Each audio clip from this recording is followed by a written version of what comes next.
오늘 우리는 이제 창세기 18장의 말씀을 가지고 특별히 소돔과 고모라 또 그 땅을 위하여 기도한 이 아브라함의 이야기를 우리가 말씀을 통해서 함께 살펴보려고 합니다.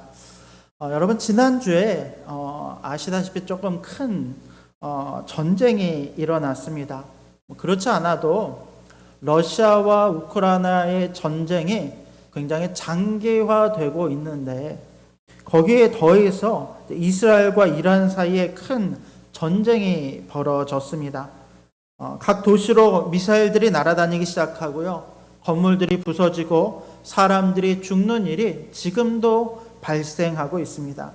그러니까 아직 지리적인 여건상 이제 전면전, 그러니까 고지전은 아닙니다. 육군이 진군하고 어디를 점령 이런 싸움은 아닙니다만 대부분 이제 미사일과 드론을 통해서 전쟁을 하고 있는데 불과 일주일 만에 최소 600명의 이상의 사람들이 죽었고 그 중에는 민간인들도 다수 포함되어 있다고 합니다.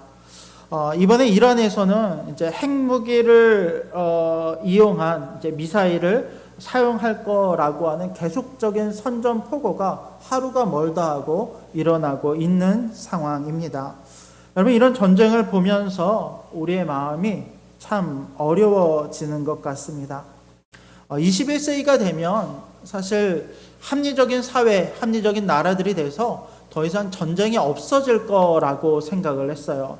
왜냐하면 전쟁을 한번 벌이게 되면 이전과 같은 전쟁이 아니라 이제는 미사일과 큰 대량 살상 무기들로 인해서 정말로 큰 한 국가가 존폐 위기가 빠지는 큰 전쟁으로 확산될 것이 분명하기 때문에 오늘날에는 이제 전쟁은 이와 같은 큰 전쟁은 없어질 것이다 라고 생각을 했었는데 여전히 이 땅에 있는 전쟁과 기근 이와 같은 것들이 일어나는 것을 볼 때 사실상 너무도 큰 마음이 아파오는 것을 느끼게 됩니다. 여러분 이때 하나님께서 모든 군왕과 나라들을 잠잠케 하시고 이 전쟁을 속히 끝내주시기를 여러분 기도할 수 있는 우리가 되었으면 좋겠습니다. 여러분 오늘 성경을 보면 기도하는 한 사람이 등장을 합니다. 특별히 우리가 생각할 때는 왜 저 땅을 위하여 기도하지라고 싶은 마음이 들 정도로 소돔 그리고 고모라라고 하는 당대의 죄악에 가득 차서 하나님의 심판이 내려지기 직전인 이 땅을 향해서 한 사람이 진실된 마음으로 그의 생명을 놓아놓으며 기도하는 것을 볼 수 있습니다. 여러분 누가 이렇게 기도를 합니까? 아브라함입니다. 아브라함은 그 땅을 위해서 간절한 마음으로 간구하고 있습니다. 먼저 우리가 이 창세기 18장을 보면 이 모든 사건을 보면 처음 시작은 아브라함이 하나님과 천사들을 만나는 장면으로 시작을 합니다. 날이 너무 더운 날이었어요. 요즘 이 시기처럼 하늘로부터 햇볕이 쨍쨍 내려지는 굉장히 무더운 날씨였습니다. 아브라함이 더위를 피해서 마므레 상수리 나무 아래 장막문 아래에 쉬며 앉아 있었습니다. 그런데 맞은편에 세 사람 하나님과 두 천사가 지나가는 것을 보게 됩니다.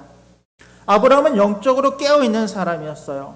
아브라함은 이들을 보자마자 이들이 하나님이시구나 또 두 천사구나 라고 하는 것을 단번에 알아보게 됩니다. 그래서 어떻게 합니까? 그 즉시로 달려가 몸을 땅에 굽혀서 천사들을 영접하기 시작합니다. 그러면서 이렇게 이야기합니다. 우리 3절 말씀을 같이 한번 읽어보겠습니다. 3절입니다. 시작. 이르되 내 주여 내가 주께 은혜를 입었사오면 원하건대 종을 떠나 지나가지 마시옵고. 이 아브라함의 기도를 보면 참 독특하고요. 참 그 표현이요 참 신기합니다. 이렇게 이야기해요. 내 주여 나로 하여금 종들을 대접하게 하소서. 그런데 만약에 내가 은혜를 입었사오면 나로 하여금 당신들을 영접할 수 있는 기회를 우리 가운데 주시옵소서라고 간구하고 있습니다. 원래 이제 주인이 손님을 맞이할 때는 그 손님들이 은혜를 입는다라고 표현하는 것이 정상적인데 아브라함은 그렇지 않아요. 내가 집 주인이지만 나에게 은혜를 주셔서 당신을 영접할 기회를 내게 주시옵소서라고 기도하고 간청하고 있다라는 것입니다. 그때에 이 천사들이 그 요청을 받아들입니다. 그리고 아브라함을 따라서 그의 장막 아래 쉬기 위하여 거하기 시작하는 거죠. 그때 아브라함은 할 수 있는 대로 이 천사들을 정중하게 모십니다. 원래는 아브라함이 이렇게 이야기했어요. 나에게 허락하시면 내가 음식을 조금 준비해서 당신들을 대접하게 해주십시오. 이렇게 요청을 했거든요. 근데 실제로 천사들이 받아들이고 왔을 때에 아브라함은요, 자신이 할 수 있는 모든 것을 다해서 하나님과 천사들을 영접하기 시작합니다. 먼저 물을 준비해서 이 천사들이 발을 씻을 수 있도록 모든 것을 준비하고 음식을 준비하기 시작하는데, 성경을 보았더니 고운 가루 3스아를 가져다가 떡을 굽기 시작했고, 또 기름지고 가장 좋은 송아지를 준비해서 할 수 있는 가장 융숭한 대접을 이들에게 하기 시작합니다. 여러분, 이 고운 가루 3스아 또 송아지라고 하면 이 양이 어느 정도 되냐면, 여러분 지금 초청받아 온 사람들은 3명이에요. 3분이에요. 그런데 지금 아브라함이 준비한 이 숫자는 거의 300명이 먹을 수 있는 어마어마한 분량의 음식을 준비해서 할 수 있는 대로 모든 것을 다해서 대접하고 있는 것을 볼 수 있습니다. 이것이 이제 아브라함이 하나님을 향한 간절한 마음이 이와 같은 방식으로 표현되고 있는 거예요. 그런데 여러분, 이 천사들은 그날 그곳을 그냥 지나가고 있었던 것은 아니었습니다. 여러분, 이 천사들이 어디를 향해 가고 있는 중이었습니까? 소돔과 고모라를 향해 가고 있는 중이었어요. 그 땅에서 죄악 가운데 부르짖는 소리가 들리는데, 그 부르짖음이 정말인지 참인지 거짓인지를 분별하고 또 거기에 따라 그 땅을 심판하시기 위해서 그 길을 가고 계신 중이었다라는 것입니다. 그런데 그 길을 가시다가 아브라함을 만났잖아요. 그런데 하나님께서는 차마 아브라함에게 이 모든 사실을 숨기실 수가 없었다라고 나옵니다. 여러분, 저는 오늘 이 성경을 먼저 묵상하면서 이 17절을 읽으면서 이 말씀이요, 제 마음 가운데 확 다가오더라고요. 우리 17절 말씀을 같이 한번 읽어보겠습니다. 17절입니다. 시작. 여호와께서 가라사대 나의 하려는 것을 아브라함에게 숨기겠느냐. 하나님이 이렇게 말씀하시나. 그 일을 하시면서 하나님의 놀라운 계획을 행하시고자 하시면서 그 일을 내가 아브라함에게 숨기겠느냐. 여러분, 이것이 하나님과 아브라함 가운데 있었던 친밀감이었습니다.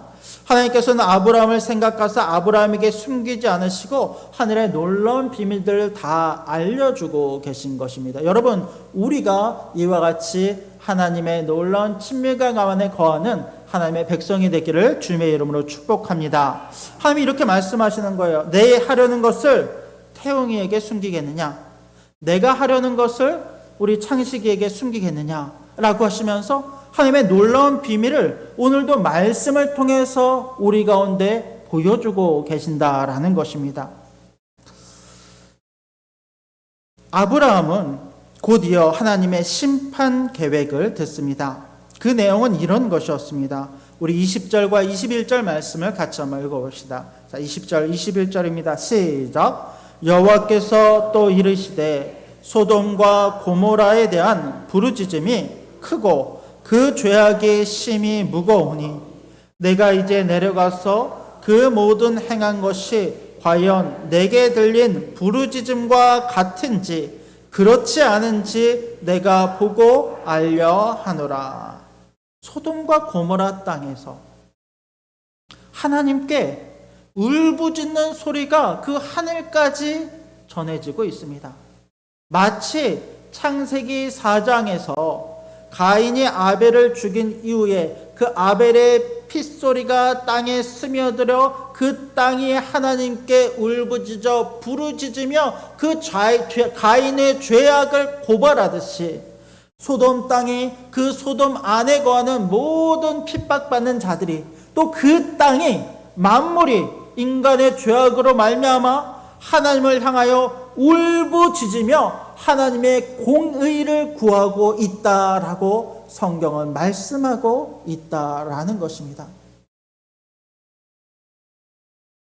그러면서 이제 우리가 잘 아는 하나님과 아브라함 사이의 기도와 밀당이 시작되는 것을 볼 수 있습니다. 아브라함은 하나님과의 친밀함 가운데 하나님께 부르짖어서 하나님의 공의로움을 의지하여 그 땅에 대한 구원을 위하여 하나님께 기도하기 시작합니다. 근데 이 밀당이 말이 밀당이지 정말로 그 생명을 걸고 그 안에서 하나님과 나 사이에서 줄타기 하는 듯한 밀당이 계속되는 것을 볼 수 있어요. 여러분 성경 어디를 봐도요 하나님과 이렇게 밀당을 하는 경우가 없어요. 굳이 우리가 찾다면요 모세가 출애굽기에서 자기의 생명을 놓고 하나님께 이렇게 밀당을 하거든요. 하나님, 나의 목숨을 가져가시든지 아니면 이 백성을 살려주십시오라고 그렇게 하나님께 기도하면서 밀당을 하는 경우가 있지만 그 외에 아브라함처럼 이렇게 대놓고 숫자까지 언급하면서 하나님과 밀당을 한 사람들은 없다는 거예요. 그런 점에서 여러분 아브라함은 정말 대단한 사람이죠. 이 아브라함이 하나님께 이렇게 기도하기 시작합니다. 하나님이 멸망시키려고 하는 심판하고자 하는 그 땅 소돔과 고모라 땅에 하나님 의인들이 있는데 그 의인들을 죄인들과 함께 멸망시키시겠습니까? 하나님, 그 의인들이 죄인들과 함께 심판을 받아 죽는 것이 마땅합니까? 하나님은 공의의 하나님이시여 모든 것을 선한 대로 판단하시는 분이신데 만약에 그와 같이 의인들이 죄인들과 함께 죽는다라고 한다면 과연 하나님을 공의의 하나님이라고 사람들이 이야기하겠습니까? 라고 아브라함이 하나님께 나와서 그 의인들을 간구하며 소돔과 고모라를 위해서 기도하고 간구하기 시작하는 거예요. 여러분 어떤 면에서 아브라함은요 하나님의 성품을 너무도 잘 알고 있어요. 그는 매우 논리적이고 합당하게 하나님의 그 성품을 빌어서 그 성품에 간구하며 하나님께 기도하고 있다는 것입니다. 그리고 놀랍게도 하나님은 아브라함의 이와 같은 기도에 그대로 응답하십니다. 하나님이 생각하기에도 그 말씀이 맞는 것처럼 보이는 거예요. 그래, 네 말이 맞다. 만약 네가 소돔 성 중에 의인 50명을 찾으면 내가 그 사람들로 말미암아 이 온 성읍을 살리겠다. 근데 이 이야기를 듣고 나서 아브라함은 다시 한번 하나님의 마음을 움직이고자 이렇게 기도하기 시작합니다. 우리 27절 말씀을 같이 한번 읽어봅시다. 27절입니다. 시작. 아브라함이 대답하여 이르되 나는 티끌이나 재와 같사오나 감히 주께 아뢰나이다. 아브라함이 뭐라 이야기하는? 우리가 제가 표현상 하나님과 계속해서 왔다 갔다 주고받기 때문에 밀당이라고 하는 표현을 사용하긴 했습니다만 지금 아브라함은요 그의 생명을 걸고 하나님께 기도하고 있는 거예요. 그의 기도는 이거예요. 하나님, 나는 아무것도 아닙니다. 나는 티끌이나 먼지와 같은 자입니다. 그러나 감히 내가 하나님께 아뢰건대 라고 하면서 자신의 낮음을 고백하며 하나님의 긍휼을 구하는 기도를 계속하는 거예요. 그는 이렇게 이야기합니다. 만약에 이 의인 50명 중에 5명이 부족하다고 한다면 그 5명으로 인하여 온 성읍을 하나님 멸하시겠습니까? 여러분 우리 생각에도 그렇습니다. 만약에 50명을 하나님께 이야기를 했는데 한 명이 부족해서 49명이라고 한다면 그 한 명 때문에 이 땅이 심판받는다라고 하면 얼마나 그 안에 속상하고 안타까운 마음이 있겠습니까? 지금 아브라함은 이 마음을 놓고 하나님께 기도하는 거. 하나님 5명만 더 양보해 주십시오. 이 5명이 줄어 45명이라고 할지라도 하나님 이 땅을 구원해 주십시오. 하나님께서 이 기도를 들으십니다. 오히려 하나님은 아브라함의 이와 같은 기도를 더 기뻐하셨을 것입니다. 그리고 그 말을 듣고 말씀하십니다. 그래, 45명만 있어도 내가 그 땅을 용서하겠다. 여러분, 그렇게 시작된 아브라함과 하나님의 밀당이 몇 명까지 내려가게 됩니까? 최종적으로 10명까지 내려가게 돼요. 50명, 45명, 40명, 30명, 20명, 10명. 6번에 걸쳐서 아브라함의 간구가, 포기하지 않는 간구가 하나님을 움직이게 하는 거예요. 아브라함은 그때마다 하나님께 이렇게 기도했어요. 내 주여 노하지 마시옵고 내가 감히 주께 아뢰오니 또 주여 내가 감히 한 번만 더 아뢰나이다.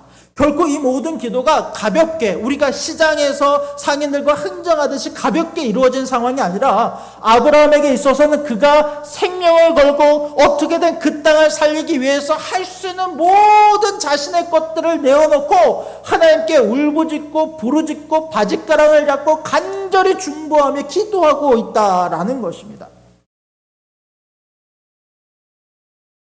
그런데 여러분, 그럼에도 불구하고 결국 소돔과 고모라는 어떻게 됩니까? 의인 10명이 없어서 심판을 당하게 됩니다. 이것이 그 땅에 일어난 비극이었습니다. 그런데 저는 청년 때 이 말씀을 묵상하면서 그 당시 한 가지 의문이 들었어요. 뭐냐면 많은 분들이 이 성경 본문을 가지고 중보 기도의 능력에 대해서 이야기를 합니다. 아브라함이 소돔 땅을 위해서 중보 기도했다는 거예요. 그런데 가만히 결과적으로 보면 여러분, 아브라함의 이 중보 기도는 성공입니까? 실패입니까? 만약 하나님께서 아브라함의 기도를 들으셨다라고 한다면 소돔과 고모라는 멸망하지 않았어야 합니다. 물론 의인 10명만 있었다라고 한다면 아브라함의 기도대로 하나님께서 말씀하신 대로 약속하신 대로 응답받고 그 땅은 용서받았을 것입니다. 그러나 그럼에도 불구하고 우리가 적어도 표면적으로 이 사건을 보기에는 아브라함의 기도는 그 땅을 구원해달라, 그 땅을 살려달라라고 하는 간절한 중보의 기도였는데 그럼에도 소돔과 고모라는 하나님의 심판을 피하지 못했다라는 거예요. 그런 의미에서 어쩌면 아브라함의 중보 기도는 실패한 것으로도 볼 수 있다는 거죠. 만약 우리가 무엇인가를 놓고 합심하여 하나님께 중보 기도를 합니다. 국가를 위해서 기도하고 이스라엘과 이란 땅을 위해서 우리가 간절함으로 기도를 했어요. 그런데 결국에는 시간은 시간대로 보내고 그 기도 응답이 안 이루어졌을 뿐만 아니라 우리가 했던 그 일이 그대로 일어난다라고 한다면 과연 누가 중보 기도의 힘을 믿고 하나님께 나아가 생명을 걸고 간절히 기도하는 그 일을 하겠습니까? 그렇다면 여러분, 아브라함의 이 중보 기도는 정말로 실패의 기도입니까? 하나님께서 아브라함의 기도에 대해서 철저하게 외면하신 것입니까? 그렇지 않아요. 사실 이 말씀의 결론은 19장으로 가야지 해결됩니다. 여러분, 아브라함 당시에 아브라함은 주변의 모든 이방 민족들을 위해서 기도한 것은 아니었어요. 그 주변의 땅들은 다 이방 민족들이 살았지만 그 사람들을 위해서 성경 어디에도 아브라함이 다른 땅을 위해서 이렇게 다급하고 절실하게 기도하는 모습은 나오지 않습니다. 다만 소돔과 고모라에 대해서만 아브라함은 애타는 마음으로 다급하게 하나님께 나아가 기도하고 있다는 거예요. 그렇다면 왜 소돔과 고모라입니까? 죄가 가득해서 의인 10명조차 찾을 수 없는 그 땅을 향해서 아브라함은 왜 이와 같이 간구하고 있습니까? 19장에 가면요, 이제 아브라함이 그 땅을 위해서 기도하는 진짜 이유가 나와요. 왜? 그 땅에 누가 있었기 때문에? 롯이 있었기 때문에. 그곳에는 그가 사랑하는 조카 롯이 있었기 때문이었다는 거예요. 메투엘리라고 하는 성경학자는 주석에서 이렇게 이야기합니다. 아브라함은 특별히 의인 롯을 염두에 두고서 소돔 가운데 있는 의인들이 구원을 받을 수 있지 않을까 하고 기도하기 시작한다. 오늘 성경에 소돔과 고모라를 위해 기도하는 아브라함에게는 그 땅에 대한 안타까움과 구원에 대한 기도의 마음은 물론이거니와 거기에 더해서 그 땅에 살고 있는 롯을 어떻게든 구원하고 싶어하는 큰 아버지의 마음이 거기에 담겨져 있다는 거예요. 여러분, 아브라함의 동생이었던 하란은 갈대아 우르에 있을 때 이미 일찍 세상을 떠납니다. 그리고 그의 아들이었던 롯은 어릴 때부터 아브라함의 손에 의해서 키워졌어요. 자식이 없었던 아브라함은 롯을 자신의 아들처럼 키웠습니다. 그러다가 나중에 땅 때문에 그 종들 사이에 다툼이 생기니까 롯을 분가시켰는데 그 롯이 선택한 땅이 바로 소돔과 고모라이지 않습니까? 물론 그 선택은 잘못된 선택이었어요. 이제 얼마 뒤면 그곳에는 하늘로부터 유황과 불이 떨어지게 될 것입니다. 소돔과 고모라는 말 그대로 산지옥이 될 것입니다. 그런데 그 땅에 사랑하는 아들과 같은 조카 롯이 있는 거예요. 즉 오늘 성경은 아브라함이 롯을 생각하며 다급한 마음으로 하나님께 탄원하고 있는 아브라함의 중보 기도라는 것입니다. 여러분, 그렇다면 왜 10명인지 아십니까? 아브라함이 50명, 45명, 40명, 30명, 20명, 10명에까지 마지막까지 이르렀는데 왜 아브라함이 마지막 10명의 의인을 놓고 그제서야 안심하고 기도를 멈췄는지 아십니까? 아브라함이 생각할 때는 그런 거예요. 롯은 의인이었거든요. 또 롯과 함께한 가족들이 있는데 그 가족들도 아브라함이 볼 때는 의인처럼 보였거든요. 아브라함과 롯과 롯의 아내, 그의 두 딸, 적어도 그 두 딸의 사위들이 있기 때문에 이 사람들만 합쳐도 대략적으로 한 6명, 거기다가 그 땅에 남아있는 의인들의 몇 명만 더하면 10명이라고 하는 최소의 숫자가 생기기 때문에 그 10명만 있어도 하나님이 그 땅을 구원해달라고 하는 아브라함의 기도가 그와 같이 시작되었다라는 것입니다. 그런데 실제로 어떻습니까? 그 10명이 다 의인이었습니까? 롯이 그 심판 계획을 알고 사위들에게 이야기했을 때 그 사위들이 뭐라고 하는지 아십니까? 사위들이 그 말을 농담으로 여겼더라.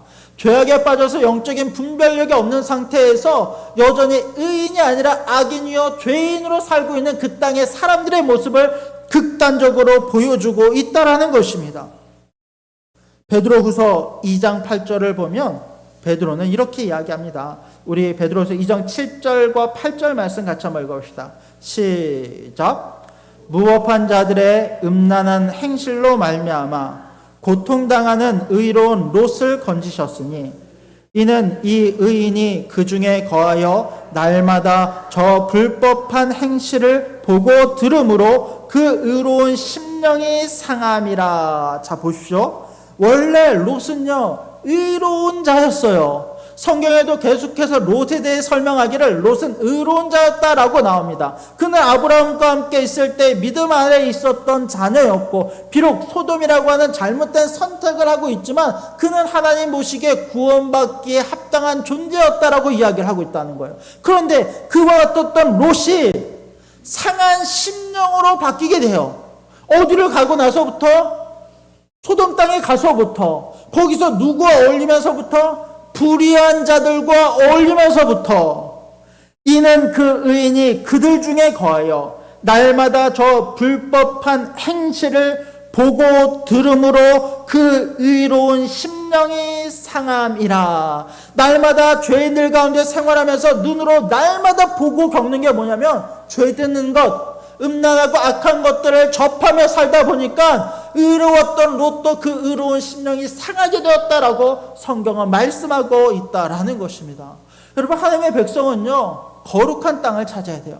하나님의 백성은 어디에 있든지 그곳이 거룩한 땅이 되도록 치열한 삶의 싸움을 싸워야 됩니다. 그러나 우리가 의인으로서의 정체성을 상실하고 주어진 땅에서 좋은 게 좋은 거지 보이는 그대로, 보이는 문화 그대로 받아들이며 그곳에 물들여 살기 시작할 때 우리의 의로운 심령은 상한 심령이요 죄인의 심령으로 변해간다라고 성경은 말씀하고 있다라는 것입니다. 그러나 여러분, 아브라함이 소돔을 위해 기도했을 때 하나님은 그 기도를 들어주십니다. 겉으로는요 소돔 땅에 멸망했기 때문에 이 아브라함의 중보 기도가 실패한 것처럼 보일 수 있지만요, 그러나 아브라함의 진짜 본심이었던 그 땅에 살고 있던 롯을 위한 기도는 하나님이 들어주셨다라는 것입니다. 그래서 원래 하나님의 계획은 소돔과 고모라의 그 죄악의 소리를 듣고 그 땅을 심판하는 것이 하나님의 계획이었어요. 그런데 아브라함의 기도를 통해서 하나님이 어떻게 하시냐면 그 땅을 심판하기는 심판하시되 그 땅에 살고 있던 롯과 그의 가족에게는 구원을 베푸셔서 그곳에서 빠져나올 수 있도록 천사를 보내서 그들을 구원하시는 것을 우리가 보게 되더라는 것입니다. 하나님은 아브라함이 무엇을 원하는지 그 기도의 중심이 무엇인지를 정확하게 알고 계셨다는 거예요. 여러분, 하나님은요 우리의 말을 들으시는 분이 아니에요. 하나님은 우리의 중심을 보고 그 중심을 들으시는 분이심을 여러분 믿으시기 바랍니다. 우리는 기도를 통해서 하나님을 말로 설득하는 게 아니에요. 그냥 우리의 중심이 우리의 생각하는 바가 하나님 앞에 순전하게 드러나게 함으로 말미암아 하나님의 긍휼을 구하는 것, 하나님의 자비하심을 구하는 것. 여러분, 아브라함은요 하나님의 마음을 바뀌게 한 게 아니에요. 다만 그는 하나님의 뜻에 맞게 합당하게 기도함으로 말미암아 하나님이 내 작은 자, 부족하여 먼지와 티끌만도 같은 아무것도 아닌 나의 기도를 들으시고 나에게 긍휼과 자비를 베풀어 주시기를 기도하고 있는 거예요. 이것이 기도하는 자의 마음이 되어야 할 줄로 믿습니다. 우리가 흔히 하나님의 보좌를 움직이는 기도라고 표현을 씁니다. 이런 표현이 다 잘못된 것은 아니지만 더 궁극적으로는 우리는 하나님의 뜻을 바꾸고 하나님의 보좌를 움직이는 것이 아니라 다만 아무것도 아닌 우리를 보시고 하나님의 긍휼과 자비를 우리 가운데 베풀어 주시기를, 하나님의 주권은 온전히 인정하면서 그분의 놀라운 은혜와 자비를 구하는 것, 여러분 그것이 하나님을 향한 우리의 기도여야 할 줄로 믿습니다. 창세기 19장 29절을 보면 이렇게 말씀하고 있습니다. 같이 말씀을 읽겠습니다. 시작. 아브라함이 그 지역의 성을 멸하실 때, 곧 롯이 거주하는 성을 엎으실 때에 하나님이 아브라함을 생각하사 롯을 그 엎으시는 중에 내보내셨더라. 성경은 말씀합니다. 하나님이 누구를 생각하사? 아브라함을 생각하사 아브라함의 중보 기도를 들으시고 그의 모든 부르짖는 소리를 들으시사 그를 생각하여 롯을 그 엎으시는 중에 내보내셨더라. 이것이 하나님이 아브라함의 기도를 들으시고 응답하신 내용임을 여러분 믿으시기 바랍니다. 여러분, 말씀을 정리하겠습니다. 여러분, 오늘 우리는 이 말씀을 통해서 두 가지 결론을 내릴 수 있습니다. 첫 번째는 우리가 하나님 앞에 기도할 때 우리의 진심을 다한, 우리의 마음을 다한 기도를 할 수 있게 되기를 원합니다. 우리의 기도를 통해서 하나님을 설득하는 것이 아니라 아브라함, 제가 표현하기는 밀당이라는 표현을 사용하긴 했지만 우리의 자금을 고백하고 그냥 우리의 중심을 있는 그대로 하나님께 드리며 간구할 때 하나님 그 기도를 기뻐 받으실 줄로 믿으시기 바랍니다. 아브라함의 기도를 오늘 가만히 살펴보면 그는 하나님께 기도하면서 기본적인 선 안에서 기도를 합니다. 하나님의 심판과 판단은 하나님의 고유 영역이기 때문에 그것을 가지고 하나님과 논쟁하지 않아요. 다만 그는 하나님의 주권을 철저히 인정하면서 그분의 자비와 긍휼을 최선을 다해서 호소하며 은혜를 구하는 것을 볼 수 있습니다. 여러분, 우리가 이와 같이 하나님의 긍휼을 구하는 우리가 될 수 있기를 원합니다. 두 번째, 오늘 말씀은 우리 가운데 우리 역시 롯을 품은 아브라함과 같이 우리에게 맡겨진 영혼들을 품고 기도할 것을 우리 가운데 말씀하고 있습니다. 여러분, 우리가 아브라함과 같이 누군가를 위해서 이와 같이 간절히 기도한 적이 있습니까? 마지막으로 한 영혼을 위해서 눈물 흘리며 부르짖어 기도했던 적은 여러분 언제입니까? 애타는 마음으로 내가 머리가 산발이 되고 옷을 찢으며 간구하며 그 영혼을 살리는 기도를 언제 우리가 하였습니까? 여러분, 정말 우리가 소중하게 생각하고 구원받기를 원하는 사람이 있다면 그 영혼을 위하여 생명을 다해 기도할 수 있는 우리가 될 수 있기를 원합니다. 할 수 있는 대로 하나님 앞에 부르짖고 간구하고 기도하는 것, 하나님께서 우리의 모든 마음을 보시고 그 진심을 보시고 그 영혼을 구원하여 주실 것으로 반드시 믿고 기도할 수 있는 우리가 되기를 원합니다. 우리가 품은 영혼을 롯과 같이 또 우리들의 가족과 같이 품고 간절히 기도하며 나아가는 저와 여러분들이 될 수 있기를 주님의 이름으로 간절히 부탁드립니다. 아멘.